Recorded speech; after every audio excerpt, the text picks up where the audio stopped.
Vamos a iniciar nuevamente con Historia y la Filosofía. Hoy día vamos a estudiar a Anselmo de Canterbury y posteriormente vamos a tener una o dos sesiones, depende de cómo esté de salud, de Filosofía del Arte. Entonces, si estamos de acuerdo, vamos a estudiar rápidamente a Anselmo de Canterbury, que me interesa que podamos estudiar un punto en específico de su filosofía. No es alguien que va a innovar el pensamiento filosófico medieval, más llamada media, pero nos va a permitir entender ante todo que hasta los santos se pueden equivocar filosóficamente y pueden llegar a ser santos, y que gente que tiene mucha razón filosófica no llega a la santidad. Entonces, esto es importante entenderlo.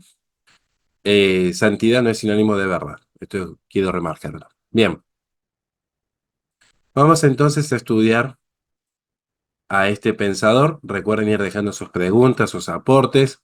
Es importante entender el contexto. Bueno, en este sentido es una vida típicamente medieval, en el sentido más típico de la palabra, porque estamos ante un hombre originario de Italia, nace en el 1033, siglo XI, eh, donde empieza a hacer sus estudios con los benedictinos. La vida un poquito tuvo sus tropiezos en el estudio, y a partir de allí, de los estudios, él intenta ingresar en los monasterios a los 15 años. Al principio hay una resistencia de su padre, pero bueno, ya cuando cumple los 27 años, finalmente emancipado de la familia, ingresa al monasterio. Tiene dos obras fundamentales, esto también es importante remarcarlo. Las obras son el Monologion, por un lado, que es un intento de dar pruebas de la existencia de Dios a través de meditaciones teológicas y filosóficas, intentando dar razones de la fe. Y por otro lado está el proslogión, que es lo que vamos a abordar hoy día, por influencia de Kant, que va a tomar este argumento, eh, y lo que me interesa es que podamos dialogar. Este hombre en 1092 se dirige a Inglaterra, a Canterbury. eh, Hay una resistencia a aceptar el cargo de arzobispo, finalmente lo acepta. Tiene, como todo buen filósofo, y esto es importante, los filósofos se miden principalmente por los enemigos que ha generado en la vida. Esto es importante marcarlo. Si no ven el doctor Siegel, que se enfrentó a toda la corrupción de la universidad, entonces los enemigos de uno dicen mucho de uno. En el caso de Anselmo de Canterbury, se va a enfrentar a Guillermo el Rojo y posteriormente a Enrique I. Bien, habiendo hecho esta brevísima, muy breve introducción, sí quiero pasar, no sé si pueden ver bien pantalla, no sé si pueden ver aquí lo que es razón y fe. Bien, primer aspecto, ya en ese momento, y algo que de hecho, no sé, los que están más metidos en el mundo de YouTube estarán viendo, ya en ese momento empieza a surgir una gran discusión que luego se va a terminar de consolidar con Blas Pascal. Pero ya en este siglo, dentro de lo que es el seno de la iglesia, intenta buscarse esta distinción entre la razón y la fe, y en qué sentido se comunican.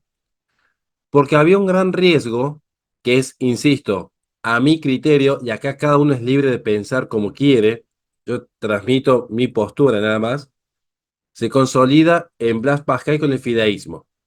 Es una corriente que va a sostener que las cuestiones de fe son cuestiones de fe, un acto de voluntad, que no hay razón para encontrarle razón a la fe. Entonces, San Anselmo intenta tratar de generar un diálogo, un dual logos, entre la filosofía y la teología, o mejor dicho, entre la razón y la fe. Para esto,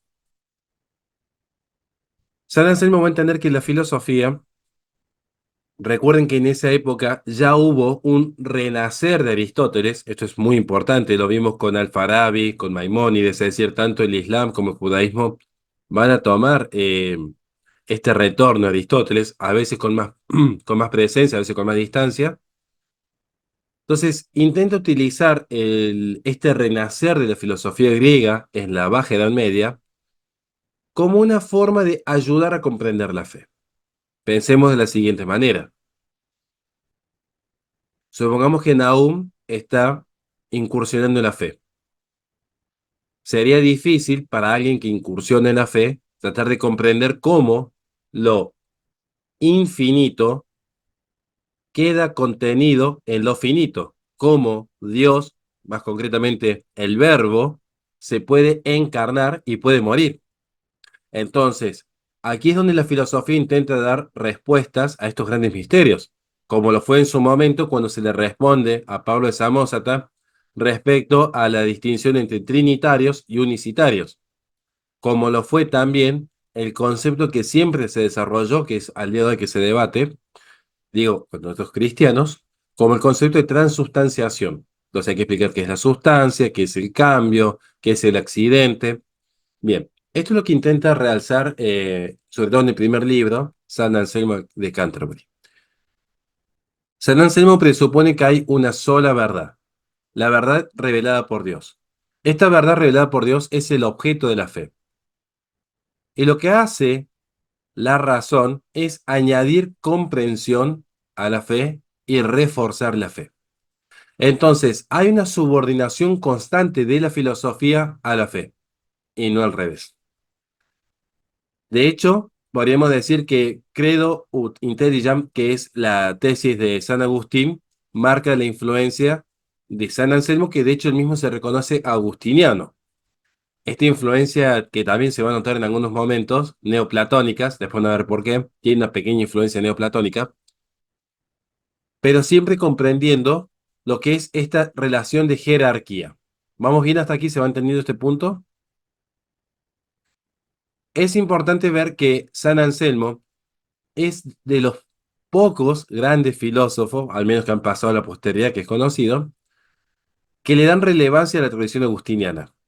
Le da una gran relevancia a esta tradición que ya inicia San Agustín.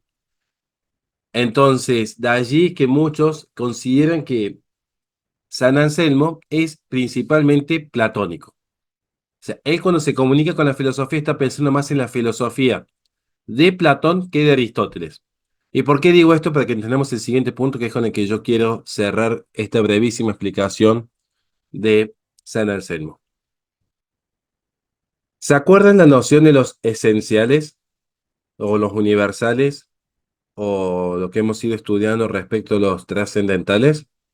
Bien, ¿se acuerdan la diferencia entre Aristóteles y Platón? No sé si la tienen presente.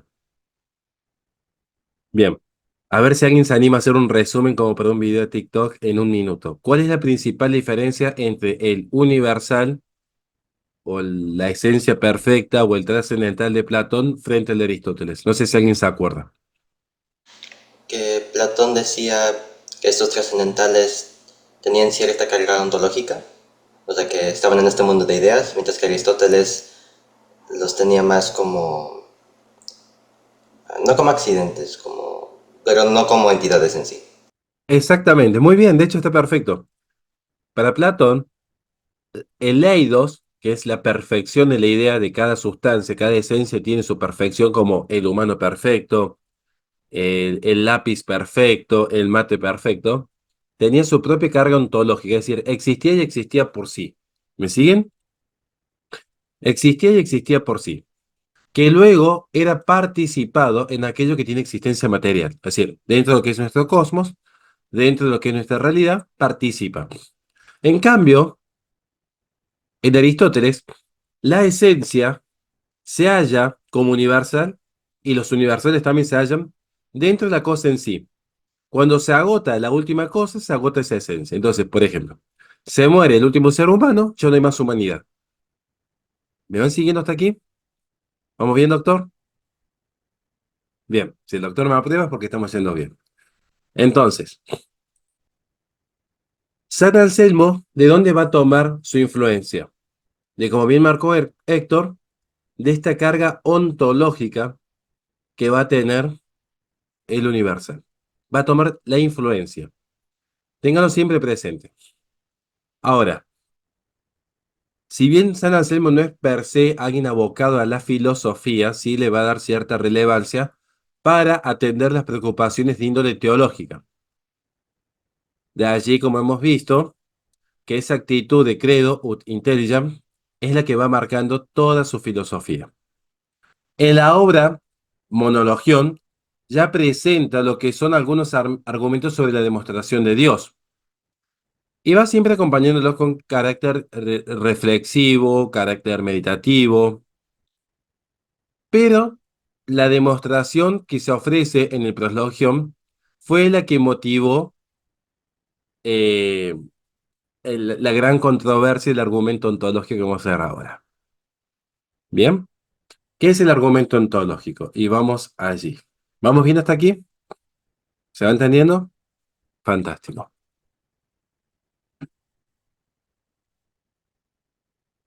No sé si alguien para que yo pueda descansar la voz puede ayudarme a leer. Si no, bueno, lo leo yo, porque es importante esta parte. ¿Algún voluntario? ¿Nadie? Profesor, si quiere, Sí, cualquiera. vale. Argumento. Así pues, oh Señor, tú que das inteligencia a la fe, concédeme, cuanto conozcas que me sea conveniente, entender que existes como lo creemos y que eres lo que creemos. Ciertamente, creemos que tú eres algo mayor, que lo cual nada puede ser pensado. Continúo, doctor. Se trata de saber si existe una naturaleza que sea tal, porque el insensato ha dicho en su corazón, no hay Dios. Pero cuando me oye decir que hay algo por encima de lo cual no se puede pensar nada mayor, este mismo insensato entiende lo que digo. Lo que entiende está en su entendimiento, incluso aunque no crea que aquello existe. Porque una cosa es que la cosa exista en el entendimiento y otra que entienda que la cosa existe. Porque cuando el pintor piensa de antemano el cuadro que va a hacer, lo tiene ciertamente en su entendimiento, pero no entiende todavía que exista lo que todavía no ha realizado. Cuando por el contrario lo tiene pintado, no solamente lo tiene en el entendimiento, sino que entiende también que existe lo que ha hecho. El insensato tiene que conceder que tiene en el entendimiento algo por encima de lo cual no se puede pensar nada mayor, porque cuando oye esto lo entiende, y todo lo que se entiende existe en el entendimiento. Y ciertamente aquello mayor que lo cual nada puede ser pensado, no puede existir solo en el entendimiento, pues si existe, aunque solo sea también en el entendimiento, puede pensarse que exista también en la realidad, lo cual es mayor. Por consiguiente, si aquello mayor que lo cual nada puede pensarse existiese solo en el entendimiento, se podría pensar algo mayor que aquello que es tal que no puede pensarse nada mayor. Conclusión, luego existe sin duda en el entendimiento y en la realidad algo mayor que lo cual nada puede ser pensado. Muy bien, muchísimas gracias. De paso, puede descansar un poco la voz. Estoy al límite con la salud. Bien. ¿Se entiende hasta aquí lo que está planteando San Anselmo? Al menos que se entienda. Después vamos a analizar. Pero ¿se va entendiendo la tesis? Resumidamente, lo que nos dice San Anselmo es, cuando entendemos sobre Dios, entendemos algo que no pueda, algo que no tiene nada mayor. Es algo que el entendimiento no puede ir más allá. Es lo mayor que puede captar el entendimiento. ¿Hasta aquí vamos bien? Rosalinda, Flor Desi, no, ¿vamos bien? Dios es lo máximo en lo que llega al entendimiento. Ahora, ¿qué sucede? Es lo que está diciendo es, si yo pensase algo, no necesariamente ese algo debería existir. Sí, escucho una pregunta allí. Mm, Doctor, de lo leído, básicamente se podría decir que lo que San Anselmo apela es a que, como tenemos que mientras en el, ¿cómo se decía esto? En el orden del ser, mientras que la causa primera es Dios, en el orden del conocimiento, hacer Dios la causa última se refiere a que como causa última, este es el máximo orden al que podemos llegar dentro del orden del entendimiento. Todavía no llegamos a ese punto. O sea, el tema que es muy complejo, porque lo que hace San Anselmo es una inversión de la demostración. O sea, es, de hecho, a mi entender, y después lo vamos a dialogar con el doctor Siegel, porque me quiero detener un buen tiempo en esto, le vamos a dedicar 20 minutos solamente a este argumento. Porque aquí estamos viendo que a veces lo que pareciera lógico no necesariamente tiene que ser verdadero. Lo que parece lógico. De hecho, esto es considerado uno de los grandes errores argumentativos en la historia de la escolástica. Si es que no es el más grande error. Porque, ¿qué está diciendo? Voy a tratar de explicárselo en términos simples para escucharlo también al doctor, que es el que realmente me interesa más la opinión de él que la mía. Este argumento, que es Kant el que lo llama argumento ontológico, se estamos hablando de 7 siglos posteriores, este argumento que se nos presenta aquí, que ha sido un parteaguas en la historia de la filosofía, fue rechazado por pensadores como Santo Tomás de Aquino, David Hume o Kant. Fue avalado, curiosamente, por pensadores como Descartes y Hegel.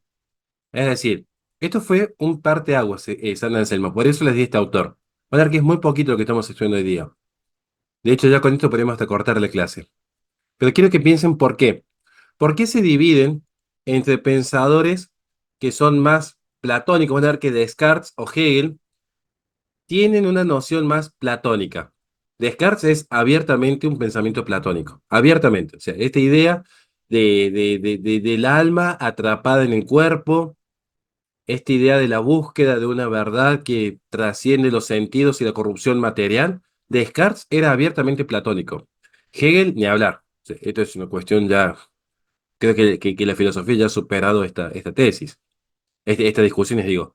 Por otro lado, los que son más aristotélicos, Santo Tomás, David Hume, Immanuel Kant, rechazan por completo. Por eso les dije que estén atentos siempre a quién influencia, porque es notorio cuando uno tiene una influencia platónica cómo genera ese rechazo de los aristotélicos y viceversa, y viceversa.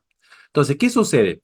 Con esta influencia platónica, San Anselmo lo que le está diciendo, y se lo resumo así, en 3 puntos. Primer aspecto. Concebimos a Dios como aquello mayor que lo cual nada puede pensarse. Concebimos a Dios como aquello tan grande, tan mayor, tan perfecto, de lo cual nada superior puede pensarse. Y esa idea de Dios como algo tan superior que nada lo supera, puede ser comprendido por cualquier persona. Este es el primer punto. O sea, si esto fuese un silogismo, esta sería la primera premisa. Premisa número 2. Pero aquello mayor de lo cual nada puede pensarse, debería existir no solo mentalmente, no solo en la idea, sino también extramentalmente, extraídos perfectos. Si yo pienso en algo que nada, en algo perfecto, no se puede agotar solo en el entendimiento, si es lo más perfecto, porque la realidad es más perfecta que la idea. Yo les pregunto a ustedes, ¿dónde hay más perfección? Es decir, actualización completa. ¿Dónde hay más actualización? ¿En Nahum cuando está pensando un escrito judicial o cuando el escrito judicial que pensó Nahum fue escrito, fue presentado en tribunales, cumplió su fin? ¿Dónde hay más perfección? Cuando yo pienso, cuando mi hija, por ejemplo, piensa que me va a hacer un dibujito al papá o cuando efectivamente hizo el dibujo al papá. Porque la existencia es o no es un atributo que hace la perfección, el existir. Piensen. ¿El existir es o no es un atributo que hace a la perfección? Porque si la respuesta es sí, si yo pienso en lo más perfecto, eso que es más perfecto necesariamente debería existir experimentalmente. Porque si no, podría existir algo que todavía supere lo que yo estoy entendiendo. ¿Me van siguiendo hasta aquí o no me van siguiendo hasta aquí? Si hay dudas, me interrumpen. Por favor, Naum, te escucho. Y una pregunta, perdón, es que hay mucho ruido en la calle. No se Una escucha. pregunta. Entonces, ¿dónde quedaría la perfección materializada, pero en el mundo de las ideas? Es decir, para mí hay mayor perfección en la idea en sí que en la existencia material. Claro. Y ahí está el punto. Porque San Anselmo va a responder a eso. San Anselmo va a responder a eso. En cuanto que perfecto, Dios no se puede degradar ni corromper como si los elementos materiales. De todos los elementos materiales que vos conocés en el cosmos, recuerden que la materia, que esto lo va a tomar la escolástica, es principio de corrupción y generación. La materia es principio de corrupción y generación, que esto se hereda de la filosofía griega. Entonces, en tanto que hay movimiento, no hay perfección. Este punto a San Anselmo no le interesa. Él está diciendo, sí, ya sé que este mate tan bonito, porque mi esposa me llevó que me regalaran ustedes, este mate en algún momento se va a corromper, en algún momento se va a degradar. Pero él está pensando en aquello que es perfecto, en aquello que no puede jamás dejar de pensarse como lo superior. Cuando él dice que cualquier persona puede pensar en Dios como lo más perfecto, se está refiriendo incluso a aquellos que han habitado el planeta y a aquellos que lo van a habitar. Es decir, estás trasladando la noción de Dios a la eternidad, tanto hacia el pasado como hacia el futuro. Por eso, él entiende que en Dios no hay mutación, no hay imperfección, no hay cambio, no hay actualización, no hay potencias pasivas. ¿Se siguen aún? Yo entiendo tu punto, porque de repente yo pienso a veces en un dibujo hermoso y cuando lo quiero dibujar sale cualquier cosa, parece hecho con Paint. Pero él está pensando en decir, bueno, pero acá estamos viendo que yo podía entender algo superior a lo material, ¿o no? O sea, yo tengo el dibujo mal hecho y mi entendimiento. Quiere decir que yo todavía podía entender algo superior. En este caso, la forma mentis a la obra, que vamos a ver después cuando veamos filosofía del arte a continuación. ¿Me siguen? Pero ¿qué podría ser superior a Dios? Que vaya a cambiar. Entonces, lo que está diciendo aquí es que la premisa mayor que les he leído, según San Anselmo, subyace la idea de Dios, la idea de Dios que tenemos nosotros los hombres, aún los que niegan su existencia, aún los ateos hablan de Dios, para que se entienda. Aún el ateo, que él refiere al insensato, no había tanta corrección política como en esta época, aún el insensato habla de Dios, entiende de Dios, comunica algo de Dios. Entonces, después de esta primera premisa, que todos los hombres pueden entender algo de Dios, se sigue una premisa menor, y es muy clara, porque él dice que si aquello mayor que lo cual nada puede pensarse existe solo en la mente, no sería aquello mayor de lo cual puede pensarse. Pensemos lo siguiente. Yo tengo en este momento la idea de la Mona Lisa. Potencialmente podría intentar replicar la obra en mi oficina, potencialmente. Quiere decir que todavía puedo entender algo superior. O sea, si yo estoy pensando en un dibujo que todavía no se hizo, ¿el dibujo puede hacerse en algún momento? La respuesta es sí. Si la respuesta es que sí, que el dibujo puede hacerse en algún momento, quiere decir que todavía hay un estamento superior que pensarse. Por ejemplo, la existencia real. Esa es la respuesta, Naum. No se agota solo en la mente. Porque si se agotara solo en la mente, todavía estaría en la instancia de la existencia real. Cuando hablamos de Dios, Él nos está diciendo, no se puede pensar más nada. Por lo tanto, necesariamente debe existir en el mundo real, porque no se puede pensar nada más allá de Dios. Ya no sé si están detectando que hay un error en este pensamiento, ¿no? Al menos para nosotros, creo yo que los que somos un poco más realistas, hay un error aquí. Entonces, el argumento se va desarrollando a partir de una definición de Dios que presupone que cualquiera comprende y cualquiera acepta. Recuerden que él está, por eso le di la biografía, él está escribiendo en plena Edad Media. No es como hoy, donde tenemos ya otros pensadores ateos como Richard Dawkins, que, bueno, van a cambiar la forma de argumentar del teísmo.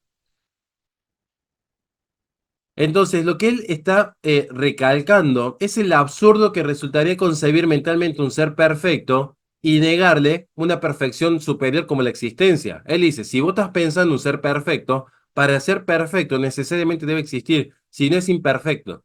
Todavía no se trasladó al mundo real. Eso es lo que está diciendo San Anselmo. Yo entiendo que acá muchos van a decir, no, yo estoy en contra, yo estoy del lado de Santo Tomás de Aquino. yo estoy del lado de Aristóteles. Bueno, justamente, acá estamos viendo que hay diferentes cosmovisiones y eso es lo que a mí me interesa, que cada uno lo pueda pensar. No quiero que piensen como yo, quiero que piensen, nada más, que lo puedan analizar ustedes, más con lo que hemos visto de lógica. Entonces, estamos aceptando más gente, listo. Este, este argumento eh, va a concluir afirmando que la existencia necesaria de Dios es prácticamente una exigencia de la razón para evitar el absurdo.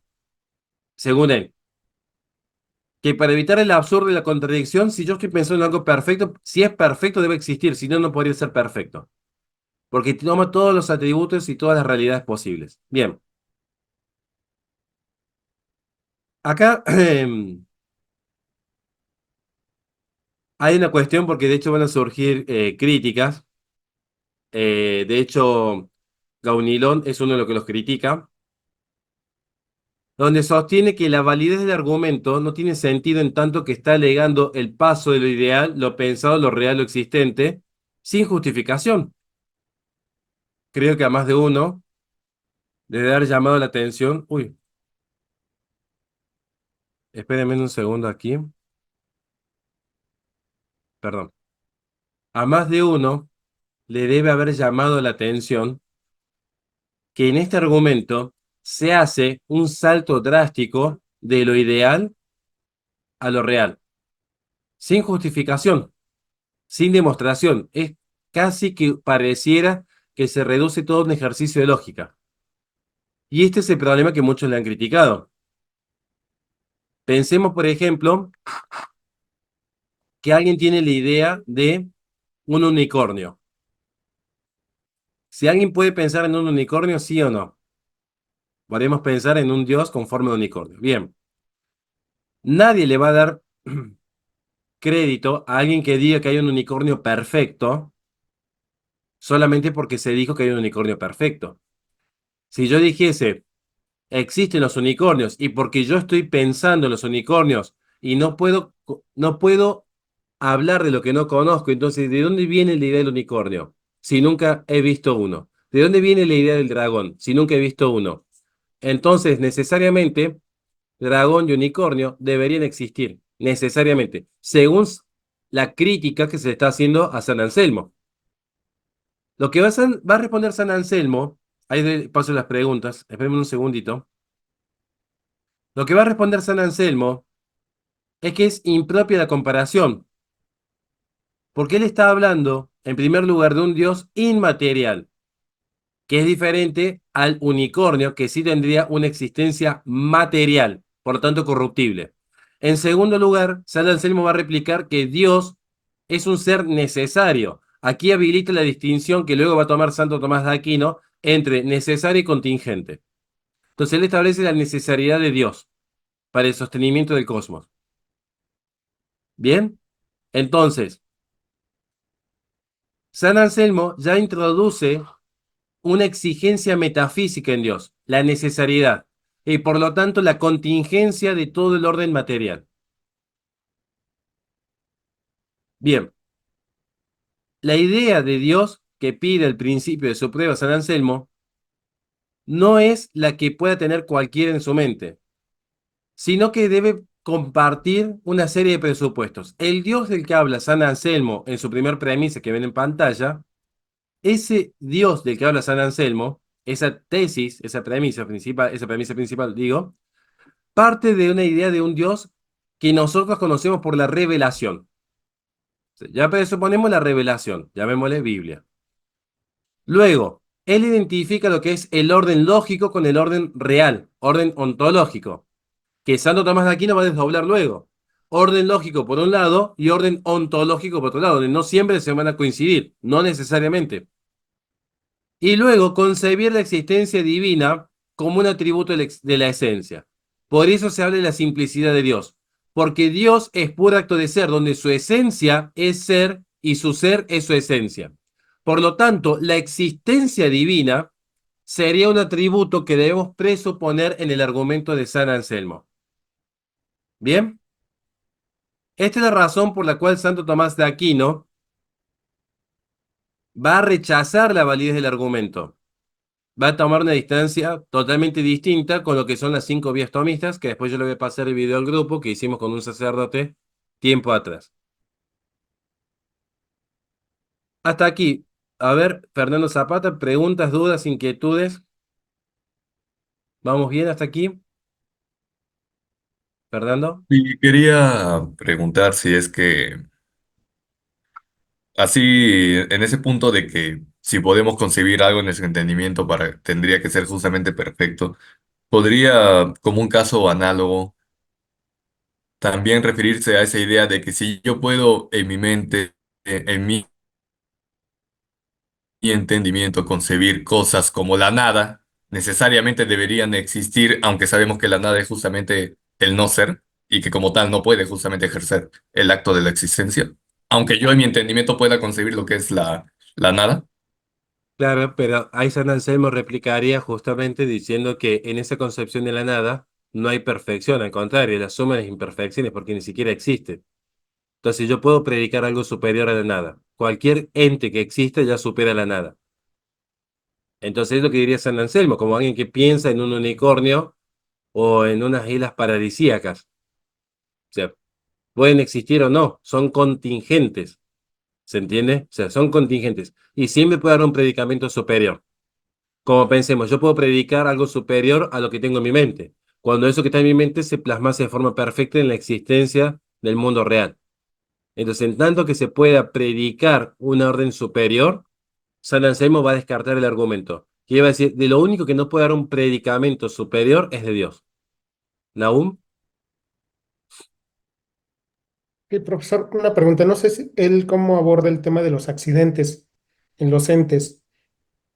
¿Lo sigue no, manteniendo o hay un ideal de, vamos a decir, de un ente para decir que es perfecto?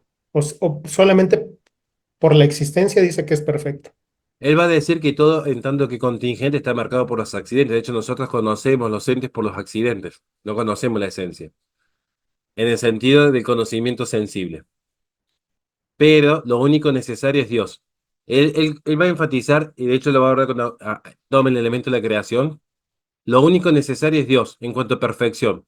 Luego hay participaciones de lo perfecto, por eso la influencia platónica. Todo lo que nosotros conocemos son participaciones de Dios. Dios es lo perfecto. Luego hay una subordinación, nuestro entendimiento, nuestro acto de ser, el cosmos, los ríos, las montañas, todo está subordinado a Dios como perfecto. Entonces tienen menor grado de perfección. Por lo tanto, son contingentes. Son mutables, pueden variar. Los accidentes, de hecho, son la forma en la que nosotros conocemos los entes. Usted me pregunta si habría para San Anselmo un ente ideal perfecto. La esencia. Bueno, San Anselmo va a decir que sí, principalmente en el Logos divino. Porque él tiene esta influencia platónica. Recuérdese, los neoplatónicos con esta idea del nous, bueno, él lo lleva al Logos divino, de que está en la mente de Dios. Entonces, mientras más perfecto algo es, más cerca está de Dios. Y de allí la santidad. ¿Vamos bien, doctor? ¿Siguen? Sí, yo creo que la objeción más grande que se le hace a San Anselmo es que ¿puedo realmente pensar algo tan grande que no pueda pensar algo todavía más grande? Y una vez que piense algo todavía más grande, ¿no puedo pensar en algo todavía más grande? Y así hasta el infinito. O sea, ¿qué sería pensar algo mayor de lo cual nada pudiera yo pensar? O sea, él presupone que uno no puede hacer eso, o sea, presupone que uno no puede pensar algo y después algo más grande y algo más grande y así hasta el infinito. O sea, presupone que existe la posibilidad de pensar lo infinito actual. Justamente un aristotélico diría que eso es imposible, ¿no?